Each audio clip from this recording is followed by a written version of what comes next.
Shiny Pokemon have occasionally blessed us since Generation 2. Many, myself included, think that maybe this design process of changing the original colors into the shiny colors is based on a set of rules. Math even. But when the mainline Pokemon games moved to 3D with X and Y, that changed and fans noticed. There is a distinct difference in the way shiny Pokemon look from generations 2 through 5 versus 6 to today. These days, some colors literally don't change, and the changes that do occur mostly feel more purposeful. It's as if Game Freak was suddenly giving more thought into the designs of the shinies. Perhaps because by this point, shiny hunting and completing shiny Pokédexes became this big hip thing in the Pokemon community. So now, with Scarlet and Violet's arc now over, let's look at and explain some of the references and thought processes used when designing the shiny Pokemon found in them. We'll mostly go in order, but first, Bombirdier is the perfect example of what I mean. So regular Bombirdier is simply a white stork and a classic nanny kind of crossed over, but its shiny coloration makes it more closely resemble the oriental stork, a completely different kind of stork. It's got the red eyeliner and the gray beak, and would be more recognizable to people living in East Asia, compared to the white stork, which is more recognizable to those in the West, which is where the game takes place. So perfect. Normal, shiny. Smoliv, Dolliv, and Arboliva are also a good example. Rather than just becoming random colors or following the common grass type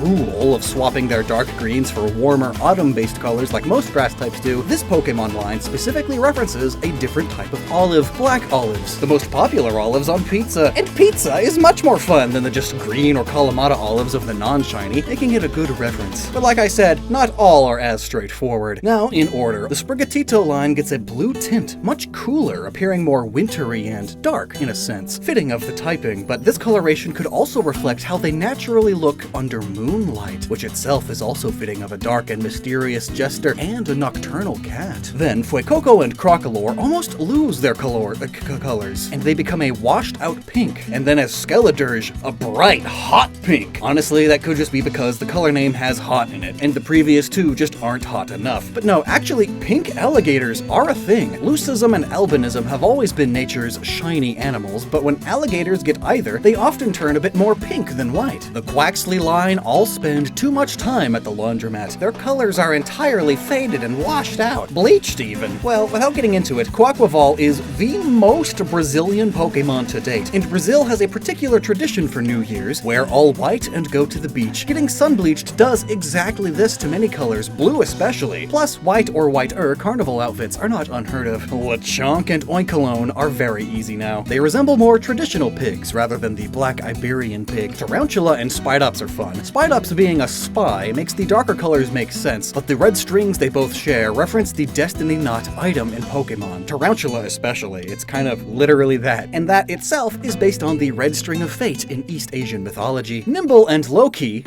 Low Kicks, has its name been said in the anime in English yet? These Pokemon turn golden when shiny. Low Kicks is now like the Yellow Power Ranger or Kamen Riders. Gold is often used in these Super Sentai shows for the extra powerful heroes or their ultimate forms, after all. A rarity. Like a shiny. The Palmy line all turn pink in various shades, matching their original saturation levels, just pink instead of orange. Being based on Marmots with some Viscacha elements, the orange was already well-fitting, and honestly, I think pink was just chosen to up the cute factor. Most Pikachu clone shinies are just so it's cuter. Otherwise, the best you get is that Alpine Marmots, the specific one that this Pokemon is based on, spend the spring surrounded by pink flowers, so that's something. Tandemouse and Mousehole just swap their bluish-gray clothes for beige ones. Clothes can be any color, especially on the tiny dolls they're based on. Fido, the inbred dog. It just gets a little bit baked, or fried, rather than being totally raw. But Dashbun loses its reflective golden brown crisp and is now more so just the colors of generic bread crust, or perhaps it's like the crust of a panettone. Popular around the Mediterranean, the Squawkabillies already changed their colors a lot, so when shiny, all that's different is the black of their pompadours. Now it's light pink. Thankfully, feather plumage comes in just about every color, even those we humans can't see, but it could also be a light reference to the pink pompadour flower, named in part after Madame de Pompadour, a French noble at the time when the French royal family was the Spanish royal family too, hence her dog here being a spaniel. She popularized not just rebellious pink in fashion, but also the very puffy pink Pompadour peonies. Puffy like Squawkabilly's pink pump. Now, of all the Pokemon to not make pink, the Magly line? Himalayan pink salt? Hello? I guess they were already a bit pink-hued, but now all the white is yellow-orange, which, turns out, is a thing. It's even rarer than pink salt even. There's red and gray, too. The Charcadet line is kind of minimal in terms of differences. Literally just the flaming eye colors change. In the evolutions, the color changes to reference the other evolution, and blue and red are both colors fire can be, so I guess it's fine. Tadbulb becomes even more electric yellow, and Bellibolt, I guess it does the same, but it's more apparent because it was green before. Yellow is fitting of its electric type, and there are yellow frogs. Yellow and red avocados as well. Yeah, I'm not letting that go, no matter what the comments tell me. Avocados are scientifically the most electric of fruits. They are grown more in Spain than anywhere else in Europe. Bellibolt is an avocado frog. Fight me. Oh gosh, do its lips become thicker too? Or is this just an optical illusion? Watchroll and Kilowattrel swap their colors for redder ones to resemble the southern giant petrel, the biggest bird in the petrel family, and they have many abilities similar to the albatross, which Kilowattrel also has according to the Pokedex. Mastiff and Mabostiff get all black-purple spooky, fitting of their black coat mafia roots, but also simply black mastiffs. Shroodle and Grafaiai swap their eye colors from green to purple, both of which are colors gas or painter's masks can be in, since clothes can be any color, which also includes the hoodie Grafaiai wears, as well as the new color of its painty fingers and hair. Paint? Hair dye? Like, it could be any color it wants already. Plus, instead of just being an eye crossed with a ring-tailed lemur, instead it's an eye crossed with a golden bamboo lemur now, perhaps. Bramblin and Bramblegast are really just more dried out and dead tumbleweeds. Toadschool turns completely white, like white button mushrooms, the most common mushroom in cooking, so pretty ironic that it's a shiny. Then Toadscruel is still black on top, but pink underneath, like the Phallus robicundus mushroom. And then the top could be mixing in elements from other mushrooms, like the gray-spotted amanita, as well as any of the many fungus with white or clear gutations, rather than the Pokemon's usual red. Cloth!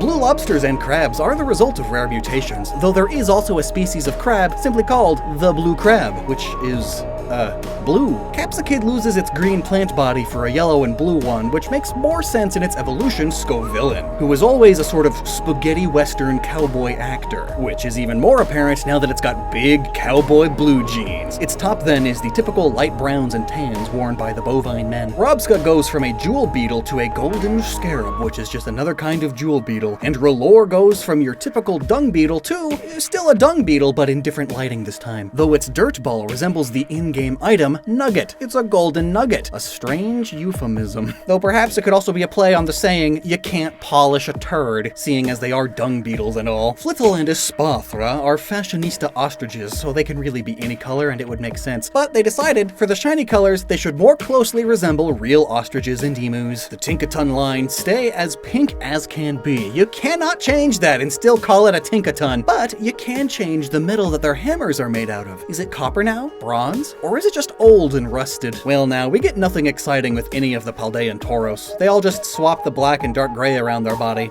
Blood Moon Ursaluna brightens up to an orange-brown as opposed to regular Ursaluna's red. It could be just to more closely match Teddiursa. It could be the color of the sky at sundown, but sometimes grizzly bears do appear orange in the right lighting. Like Shiny Regular and Alolan Diglett, Wiglet's nose turns blue, but unlike OG Diglett, its body turns yellow, similarly to Alolan Diglett's body turning a dirty red. But then when Wiglet evolves, the yellow and blue swap around, which its colors already did when non-shiny, the white and pink, swapped around, so they kind of resembled those giant tube worms they're partially based on. But why yellow and blue now? Blue is easy. Most water-dwelling Pokemon are blue, plus that's what original Diglett did. It's iconic now. But yellow?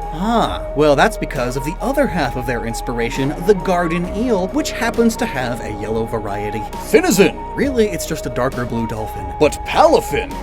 Hero form! It becomes quite orca-y. Notably, orcas are more closely related to dolphins than to typical whales, hence calling them killer whales isn't the most accurate. Varoom and Revavroom become engines coated in gold chrome, brass, or even gold plating. While none of these really affect real car engines' performance positively, it does look cool, I guess. if you're into that. Likewise, Cyclizar goes from a cool green lizard or green sport bike to a metallic-y brown golden one. Orthworm. I really like how the eyes don't change and thus now blend into the color of its body, so from a distance it just looks like it has two teeny tiny little eyes, so beady. Did you know that blue worms are a thing? And they live in Iberia? Look at the Iberian worm lizard. It is so blue. Some giant earthworms can be this color too. Glimmet and Glamora ultimately just move some colors around and lighten up a bit. Still fitting of the copper sulfate ore they are based on though. Greavard and Houndstone get kind of gross. They now more closely resemble dead grass and dirt around a spooky grave, or even the rotting cloth that dead bodies are sometimes wrapped in before being buried. Flamigo! Rather than more so resembling the over-the-top pink of plastic lawn and American flamingos, the shiny is more like the greater flamingo, which is one of the ones that lives in Iberia. Citwaddle and Cetitan, like Palafin, now resemble orcas more, though Citwaddle could be a false killer whale with its lighter gray and more solid coloration. Imagine being a species just named false other species. Rude, scientists. Rude. Veluza swaps the purple for green, though really being based on the hake fish, either color works for either, since the fish naturally are silver fish with green and or pink accents. But Shiny Dondozo, I don't know, it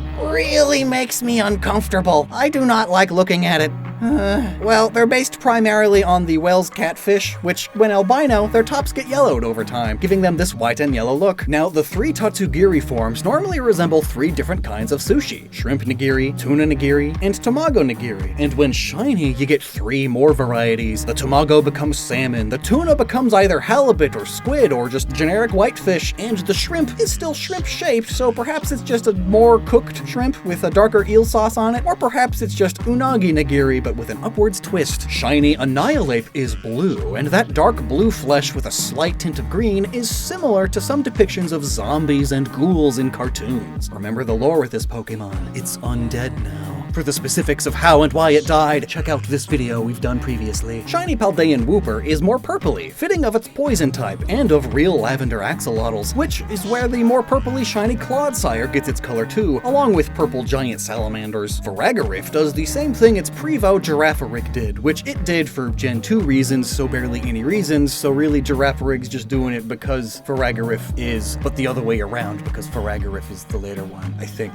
I always get them mixed up. But the same goes with the Dunsparce. It's just based on the colors of Dunsparce when shiny. Blue to pink, pink to blue. Common occurrences for early Gen shinies, repeated here for tradition's sake. Same with King Gambit, though by Gen 5, there was some thought put into it. Being chess or shogi pieces, these colors also bring to mind the classic red versus blue motif used in many strategy video games. You tend to be blue, the enemies tend to be red. So now, the past Paradox Pokemon. Some of them line up with the Pokemon they are based on, simply keeping it the same. Shiny Fluttermane is the same as Shiny Misdreavus. Shiny Brute Bonnet is the same as Shiny Amogus. Shiny Slitherwing is the same as Shiny Volcarona. Shiny Sandy Shocks is the same as Shiny Magneton. Shiny Walking Wake and Raging Bolt, same deal. And the same way, Great Tusk itself is just Donphan with extra blips. But a few past Paradoxes are a little more special than that. Screamtail becomes more purpley besides its eyes, which become this bright scarlet red, which is a bit similar to Jigglypuff, who likewise gets ever so slightly more purpley, but whose eyes change dramatically from an ocean blue to an emerald. So Screamtail is still in line with its original form, it's just more dramatic. Also, side note, in more ways than just looks, but lore and abilities too, Screamtail is a Majin Buu reference, and he's got bright red scarlet eyes. Shiny Gouging Fire, though, is only slightly more special. At its core, it is still just shiny Entei, but it adds a splash of cyan. Woohoo! Many Ceratopsians are speculated to have bright colors and patterns on their crests as a way of attracting mates, so of course it needed that extra splash. But Shiny Roaring Moon, though, it only changes a bit similarly to Shiny Salamence or Mega Salamence in that it swaps its blue body for a green one, though Roaring Moon's is much paler, mayhaps like the pale moon, but then its wings maintain the bright scarlet look, and the cool blue tips become yellow, like light shining off a harvest moon. Overall, it almost looks like a picture of a roaring moon taken with an old camera that struggles with colors other than the most saturated ones, like Scarlet. On the flip side now, though, the shiny future Paradox Pokemon are all easy. Being manufactured robots, androids, xenobots, droids, and the like, all of the shinies are the Pokemon who escaped before the last phase of manufacturing, just before being painted. So all of these shinies are just just mostly bare metal. The Excalibur line are simply colder shades to emphasize their ice type, though the red wrist spines do turn pink.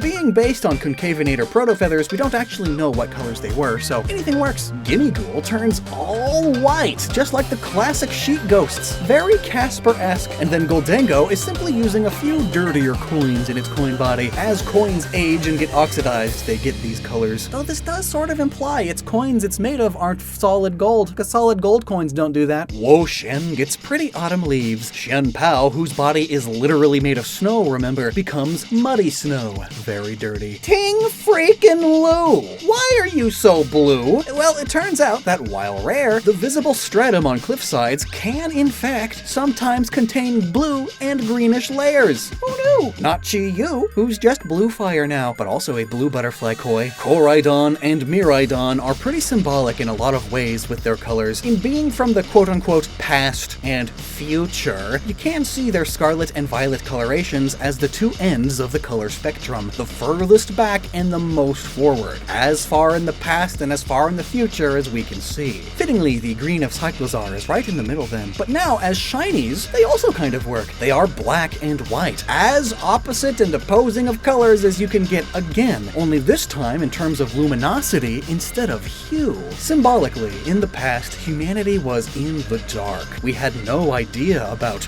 well, anything other than fire and unga-bunga sticks. And up until writing down history became a common practice, everything from the past before then was just kinda lost. We are seriously in the dark about our own distant past, let alone the past of the world before humans came into being. We occasionally get glimpses into this darkness from time to time thanks to fossils and such, but it's likely that more than 99% of the species that lived back then we will have absolutely no idea about, because forming fossils is a very specific process. Very rare and very specific conditions need to be happening. And so we really are forever in the dark about most of the history of the past. It's all black. But also, if that's too deep 5 me, black is also just a really cool color, and it's the color that tires are, and the colors that biker gangs wear, so Koraidon, there you go. But now Miraidon. These days, we're keeping track of everything now. And all of this future technology that we literally already have today even is making life as we know it better than it ever has been in human history. It may not feel like it, of course, living day to day, but statistically, there's less death, crime, war, illiteracy, and more rights than there ever have been before on an overall global scale. And once we're past this dystopian bump in the road, I'm pretty sure a Star Trek future is in the works. The future is ultimately bright and illuminated, thanks to all of these over-the-top bright headlights on cars and motorcycles these days. Also, this way Miraidon goes along with the other future Paradox Pokemon, in being basically unpainted. Diplin and Hydrapple. Before this game, the Applin line just went from red to green apples when shiny, but these guys are apples dipped in red candy coating, making them based on the candy apples commonly sold at Japanese summer festivals. When shiny now, though, they could just be yellow like the pineapple or sweet lemon coated candy apples, which aren't common or popular, but exist. Or you could look at the darker orange color on their apples and say that they are more like caramel apples. The most popular dipped apple confectionery, which, fun fact, was invented in New Jersey, which is just a little sliver of Unova, which is where Hydrapple was introduced because Blueberry Academy is just off the coast of Unova. Haha! But on the Hydrapple note, in Greek mythology, Ladon is the Hydra tasked with guarding the gods' golden apples. So, golden syrup. Our Chaludon changes pretty dramatically, actually. It is a bridge, which are made from a variety of materials and come in many shapes and colors, so really any color for the shiny is perfectly okay. Heck, they could have made it entirely red like the Golden Gate Bridge. Why did they name it the Golden Gate? No matter. Being from around Unova, but also this game being primarily in Iberia, it is a cross between the world-famous Brooklyn Bridge and the Guadiana International Bridge, which is one of the bridges that connect Spain and Portugal. But neither are painted in the ways that either our Chaludon are, so I think it's entirely just style over substance. There are bridges painted in these ways, but more so in the generic sense rather than this specific bridge right here kind of sense. The only colors that change on Poltergeist and Sinistra are on their porcelain, which can be dyed or painted any color, but it becoming dark green makes them even more matcha-esque. Okidogi's black jacket turns a golden brown, making it more like real Shiba Inu.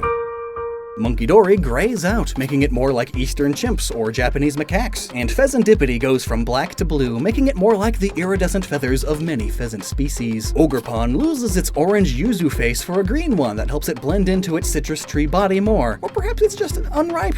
Yeah, unripe oranges. So it's almost like the opposite of Pecharunt, whose black hair becomes the yellow-orange of freshly ripe peach flesh. Delicious! And lastly, Terapagos, who turns its dark as the night sky turtle skin into bright fluorescent-y blue to more closely match its bright shell and fur. Pure style. It really makes the dark spots on its shell pop, right? Like, look at my shell. It's high contrast. Now let me revert back to my smaller form.